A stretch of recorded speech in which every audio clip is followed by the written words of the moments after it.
Hello dear students, welcome to Devika's Commerce and Management Academy. Supply chain management, one of the important concept we are going to discuss, that is value chain analysis.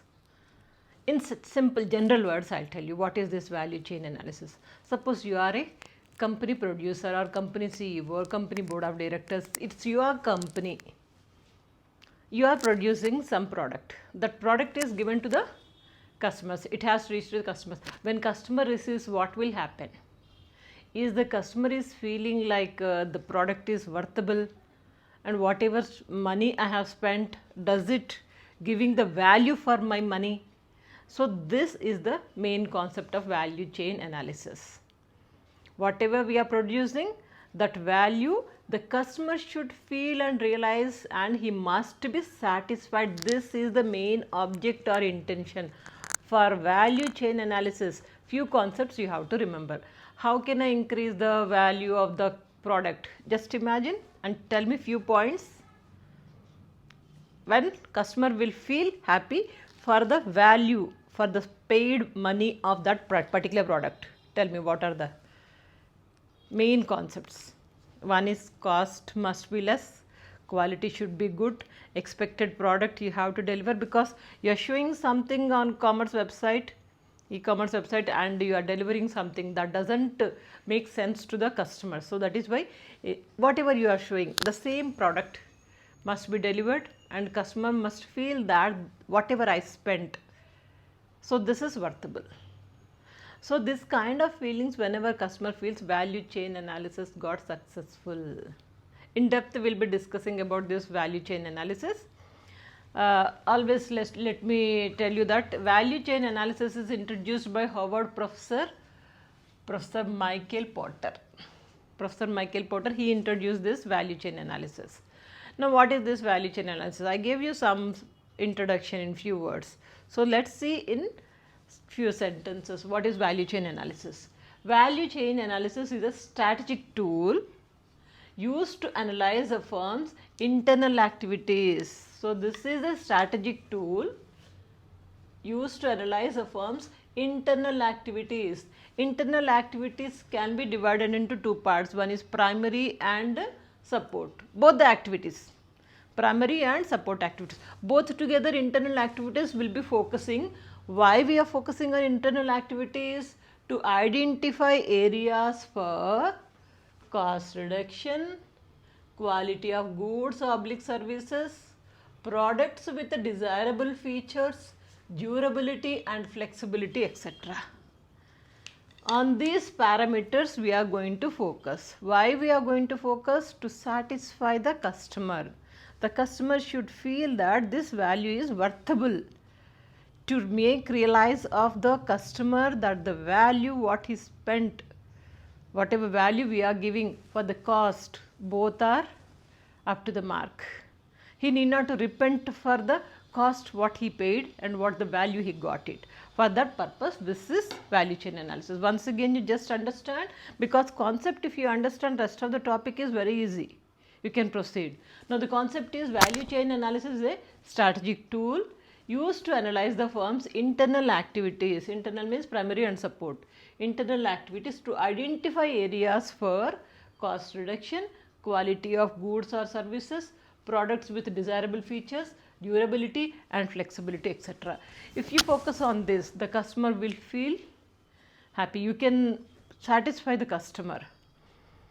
Now this value chain analysis components, core components, or you can say elements of value chain analysis. This is mainly divided into two parts. Very important concept, just focus. Okay.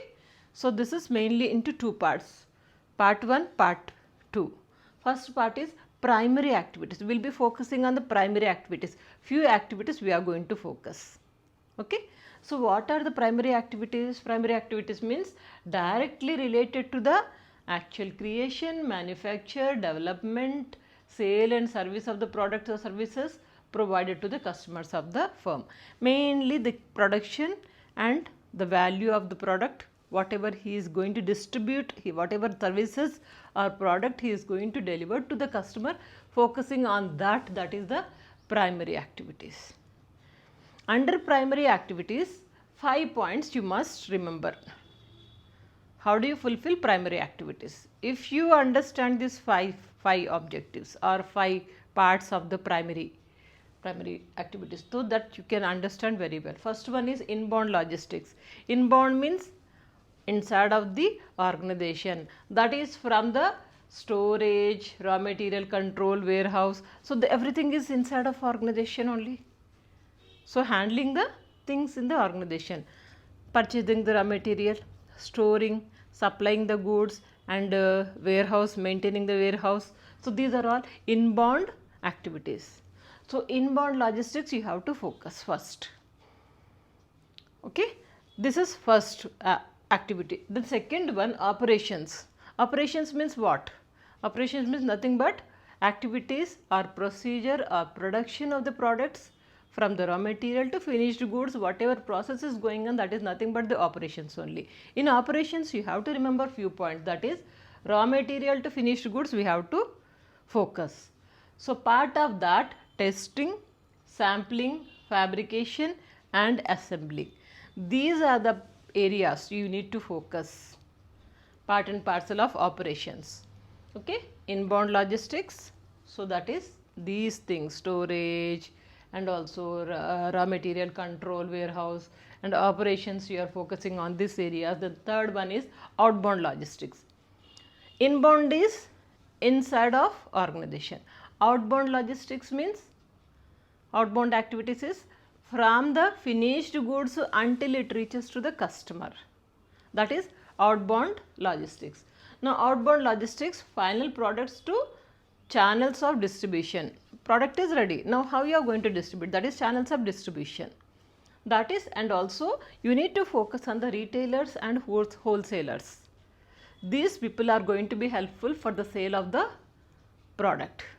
So who are the retailers and how they are connected to the organization, and in the same way wholesalers also. Both together you have to focus. So this is part and parcel of outbound logistics. Inbound is inside of manufacturing. Outbound is from company to until it reaches to the customer. And fourth one is marketing and sales. Marketing and sales means this is totally outside activity to increase the sales until it reaches to the customer. Any kind of hurdles you are facing it, that you have to overcome it. So marketing and sales, part of that. Product mix you have to remember. Product mix, did you remember in marketing? The same concept. 4 P's are there, product mix. So that product mix you have to remember, and also how to advertise, how to enhance the sales of the product, that is advertising, pricing, fixing of the price. Price is going to decide the product, demand or less demand or more demand. Okay, so that is why pricing, and how to promote this product, that is promotion, distribution channels, how can I go for further distribution. So all these things comes under the marketing and sales. And last one is service. Service means simple, giving a good services to the customers. What kind of services? If any repair comes, did I write? Yes. If any repair comes, you have to be alert and you have to be responsible. You must satisfy the customer that it's a minor thing, we will make it, we'll rectify it, we'll repair it, then we'll be delivering the products. Or otherwise, if any major problem or something is not up to the mark, then replace it or exchange the money or anything. Give them options, 2 options, what's going to happen. Both the options you can give, like exchange of the goods or otherwise price, you can return it, choice is yours. So this option also you can give it to the customer so that he feels very happy. So that is why, sir, in part and parcel of services, repairs, warranty also we can give, and also installation also you need to be careful. Suppose I have purchased AC. Along with AC, always most of the companies are giving installation charges free. If you go for outsiders for installation, at least they'll charge 4,000, 5,000, something like that. This is free. So this is also part and parcel of services. Installation we are giving, modifications, any kind of changes we want, you'll give you, and the customer support is there. So all these things comes under the service. So primary activities, what is primary activities? Directly related to the actual creation, manufacturing, development and sales and service of the product, service provided to the customers of the firm. So this is about the majorly you are focusing on these activities where the customer may feel that value for the product is received. So part and parcel of that 5 points we have discussed: inbound activities or inbound logistics, operations, outbound logistics, marketing, sales and service. Easy to remember? Okay. So this is about the primary activities. Second one, support activities. Support activities means these activities are going to support to the primary activity. To execute the primary activities, service, this is second one, that is support activities are going to be helpful. Written here, helps in supporting primary activities. Okay. Support activities only 4 are there. One is procurement, to receive the product, to get the product, to purchase the raw material. So that is procurement. Procurement of product, raw material or service, anything, this is they are going to focus as a support. Anyhow it is their part, but part and parcel of this main primary. So supportive activities are going to be helpful for the procurement and also technology development. They will be focusing on the technology development because they do not have that much of time, they do not be focusing on the technology what is happening in the present scenario. So these people are going to be helpful for the technology development. Just having an awareness about the technology what is happening in the present scenario and any kind of changes are giving, you have to update. Unless you update yourself, there is no scope for the product in the present market. So that is why you need to be very careful. So they are going to focus on the technology development what is happening, and also human resource management, HRM, human resource management. How it will be helpful for the management? Mainly related to the recruitments and training, salary fixing and the activities or the responsibilities what people are going to do and performance appraisal. All these activities comes under the human resource management. So that also supportive activities it comes. Okay. Next, firm infrastructure. Firm infrastructure means wherever the firm is located, that area they need to be very careful.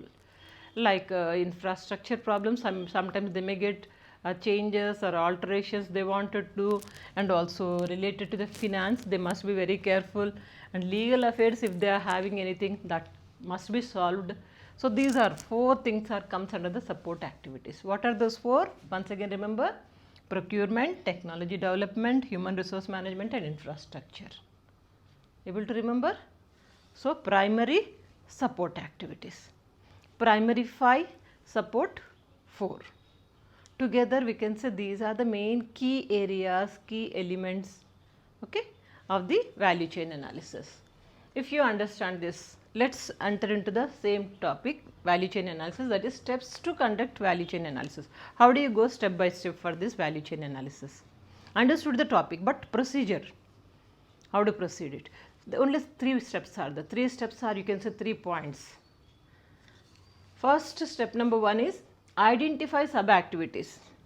You know this primary activities are this and support activities are this, but how do you proceed it? For that you need to identify sub activities. Step by step you can go. Break down each primary and support activities. Break down and each and primary activities you just focus and step by step you have to proceed it. Okay. So that is the first step, identify sub activities. Then after that, analyze value or cost. Exactly what is the value you are spending, what is the value you are giving, what is the cost of the product, cost is how much and what is the value customer is getting. Analyze these 2 concepts. For analyzing these 2 points you have to remember, determine the cost and value adding potential of each activity. Each activity point of view you have to focus, and then you can have a good understanding that whether the product is up to the mark or not, is the customer is going to be happy with that product or not. So that you can realize at this stage.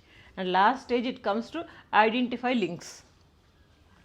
Identify links means from one activity to another activity you will be having a different links. So these links you have to identify, like find connections between activities. Once if you identify activities, what happens next? You have to focus on the optimize of the reducing of the cost, maximize it. So this whatever I am doing this activities, this should give a proper value to the customer, and also cost must be less, and value must be high. It is nothing but the good quality of products you are producing and cost is also less, then automatically the customer will feel happy for whatever he has paid for optimizing or for getting the products of yours. Okay. So, that is about identifying the links. In simple 3 steps you can remember. What are those 3? Identify sub activities and analyze the value or cost, and lastly identify the links. Okay, this is about steps. Then advantages, simple 3 advantages are there. Advantages or benefits of value chain analysis. One is increased efficiency. When you are focusing on value chain analysis, you are focusing on the value of the product, means you are giving preference to the customer. Automatically the efficiency of the product will be always increasing, main important, increased efficiency of the product or the company, the value will be increasing more. And also competitive advantage, we are focusing on many activities like basic activities and support activities, all these things which are going to be optimizing the value of the product. So, that is competitive advantage, you will find it. You can protect yourself from the other competitive companies. And lastly, improved decision making. It is very easy to take the decisions because the work you have done and the strategy you have implemented and the research you have done, each and every activity point of view, whatever you have done, that is going to give you a value of taking proper decisions of the organization. Simple, this is about the value chain analysis. Very simple concept, only the thing is if you understand the concept, then automatically everything you can follow it. Am I clear about it? Don't forget to share these videos. Stay connected. Good luck. Take the screenshot.